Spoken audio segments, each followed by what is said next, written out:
The dream of a floating palace.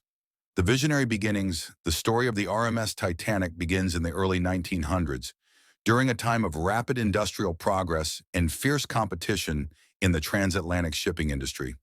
The White Star Line, a British shipping company, had a plan to outdo its rivals with a luxurious and unsinkable ship. The company was led by J. Bruce Ismay, who envisioned a fleet of ocean liners that would carry the wealthiest passengers in unparalleled luxury. In 1907, Ismay conceived the idea of building a new class of ships called the Olympic class, with the Titanic being the largest and most magnificent of them all. The Titanic was designed not only to be a marvel of engineering, but also a floating palace, with every luxury imaginable for those able to afford it. Construction at Harland and Wolff Shipyard. The construction of Titanic began on March 31, 1909, at the Harland and Wolff Shipyard in Belfast, Ireland. The ship was the largest man-made object in the world at the time, and its sheer scale was awe-inspiring. The ship's hull was made of 3 million rivets and over 12,000 steel plates, and it took over 15,000 workers to complete the project.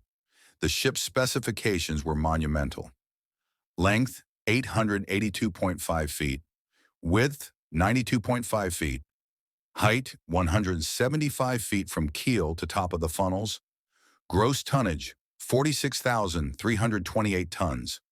Passenger capacity, 2,224 people. Crew, 900. Titanic was designed with 10 decks, divided into first class, second class, and third class accommodations.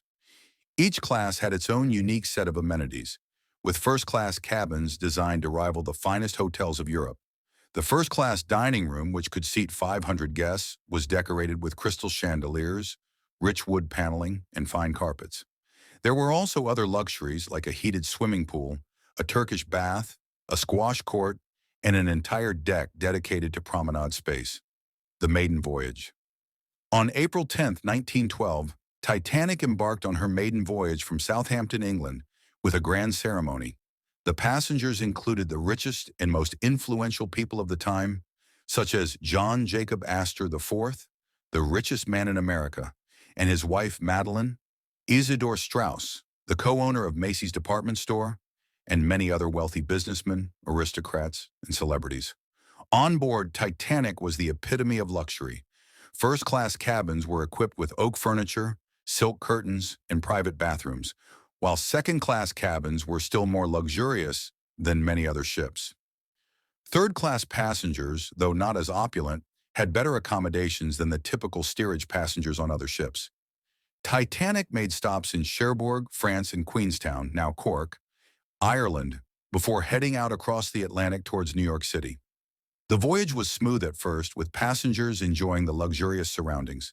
Titanic sailed at a steady 22 knots, the fastest possible speed for a ship of her size. The weather was perfect, and the ship glided through the waters as if she were cutting through air. But beneath this calm exterior, there were dangers lurking in the vast ocean. Throughout the day on April 14th, Titanic received multiple iceberg warnings from nearby ships. At 7:30 p.m., the nearby ship Californian sent a message that it had stopped because of the ice fields. The warnings were passed along to the bridge, but the ship continued at full speed, one of the most tragic mistakes made during the voyage. Captain Edward Smith, who had been at the helm of White Star's ships for many years, was in command. At around 11:40 p.m., lookout Frederick Fleet spotted an iceberg directly in front of Titanic. He rang the bell to warn the officers, but it was too late. Titanic's helm was turned sharply to avoid a direct hit, but the ship's starboard right side scraped the iceberg, creating a gash over 300 feet long. The damage was severe. The iceberg caused a series of punctures to the hull below the waterline, and water began flooding the first 6 compartments of the ship. Titanic's design was considered unsinkable, with her bulkheads designed to hold water in the first few compartments.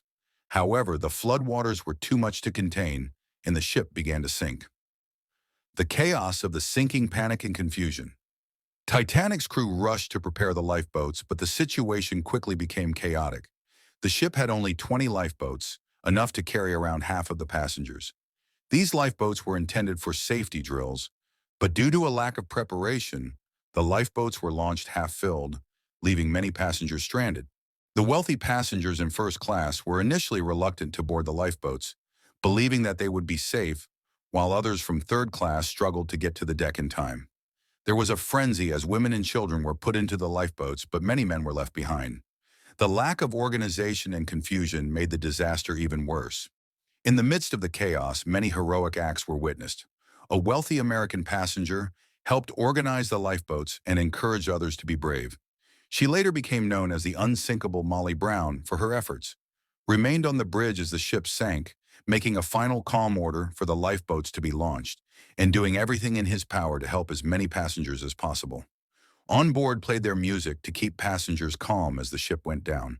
Their final song was, "Nearer, My God, to Thee." By 2:20 a.m. on April 15, 1912, Titanic was broken in half. The bow of the ship sank first, while the stern rose high in the air before it too disappeared into the freezing waters of the Atlantic. The survivors clung to whatever debris they could find, hoping for rescue.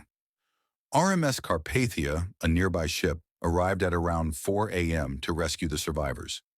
A total of 705 people were saved, while more than 1,500 souls perished in the icy waters. Many died from hypothermia as the water temperature was below freezing. The sinking of Titanic was one of the most shocking and tragic events of the 20th century. The British and American governments launched investigations into the disaster. It was determined that Titanic's design flaws, the insufficient number of lifeboats, and the crew's lack of preparedness were all factors contributing to the scale of the disaster. As a result, maritime laws were changed. New regulations required enough lifeboats for all passengers, lifeboat drills, and more stringent ice patrols.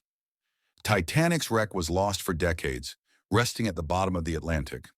It wasn't until 1985 that oceanographer Robert Ballard discovered the wreck, more than 12,000 feet below the surface, using sonar technology.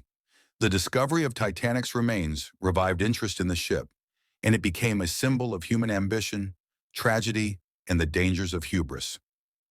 The enduring story. Titanic's story lives on in films, books, and documentaries. Her legacy serves as a reminder of the dangers of overconfidence, the fragility of life, and the courage displayed in the face of disaster. The Titanic is not just a tale of luxury and tragedy. It is a story of human ambition, resilience, and the enduring spirit of those who lived and died aboard her.